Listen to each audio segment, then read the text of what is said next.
नमस्कार. आज आपण बघणार आहोत ॲनिमिया इन प्रेग्नन्सी. ॲनिमिया म्हणजे नेमके काय व त्याची लक्षणे, कारणे आणि ते आपण कसं वाचवू शकतो किंवा त्याच्यावरती काय उपाय करू शकतो. ॲनिमिया म्हणजे आपल्या शरीरात रक्तात एक हिमोग्लोबिन नावाचं घटक असतं. जर हिमोग्लोबिन कमी झाले तर त्याला ॲनिमिया असे म्हणतात.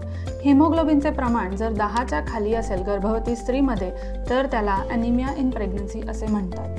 तर ह्याची लक्षणे काय काय, तर स्त्रीला धाप लागणे, अशक्तपणा येणे, कमजोरी वाटणे किंवा वारंवार इन्फेक्शन्स होणे, छातीची धडधड होणे ही काही त्याची लक्षणे आहेत. एखादी स्त्री जर का अशी आपल्याला पांढरी फटक दिसत असेल, जर का पेल दिसत असेल तर आपण म्हणू शकतो की त्या स्त्रीचे रक्त कमी आहे, तिला ॲनिमिया आहे.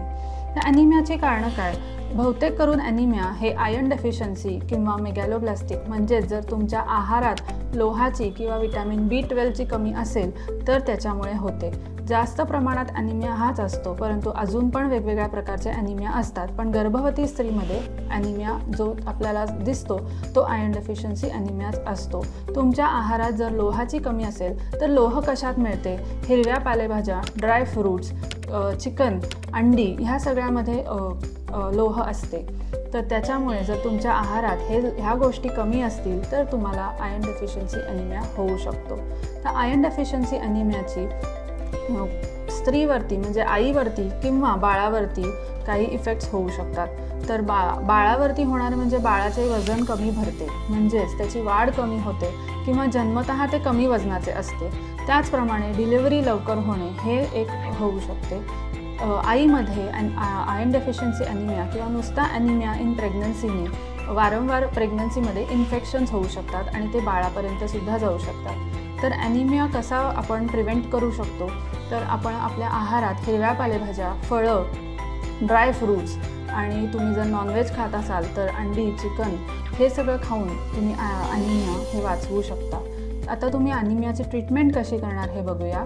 त्याच्यामध्ये इंजेक्शन, गोळ्या किंवा अगदीच तुमच्या हिमोग्लोबिनचे प्रमाण जर 7च्या खाली असेल तर रक्तही चढवायला लागू शकते. कारण प्रेग्नन्सीमध्ये आयर्नची किंवा हिमोग्लोबिनची बाळासाठी लागणारी गरज वाढलेली असते. तर आहारात आपल्या कमी असेल तर ॲनिमिया होऊ शकतो. त्याचप्रमाणे जर इंजेक्शन्स घ्यायचे असतील तर त्याचा डोस हे तुमचे डॉक्टर तुम्हाला देतात आणि जर गोळ्या देत असतील तर गोळ्या या गर्भवती स्त्रीला पूर्ण प्रेग्नन्सीत आयर्नच्या घ्याव्याच लागतात आणि जर तिला ॲनिमिया असेल तर त्या जास्त प्रमाणात वेगळ्या डोसमध्ये घ्याव्या लागतात. जर तुम्हाला गोळ्यांनी उलटी, मळमळ किंवा कॉन्स्टिपेशनचा त्रास होत असेल तर इंजेक्शन हे घ्यावे लागते. परंतु इंजेक्शनने तुमचं हिमोग्लोबिन लवकर वाढेल का? तर नाही. गोळ्या किंवा इंजेक्शन दोन्हीपैकी काही घेतलं तरी 2 ते 3 आठवडे हे तुमचं हिमोग्लोबिन वाढायला लागतात. आणि जर तुमची डिलिव्हरी जवळ आली असेल आणि हिमोग्लोबिनचे प्रमाण फारच कमी असेल तर डॉक्टर तुम्हाला रक्त चढवायचा म्हणजेच ब्लड ट्रान्सफ्युजनचा सल्ला देतात. त्यामुळे योग्य आहार घेऊन आपण हा ॲनिमिया तुमच्या गर्भावस्थेमध्ये वाचवूया. धन्यवाद.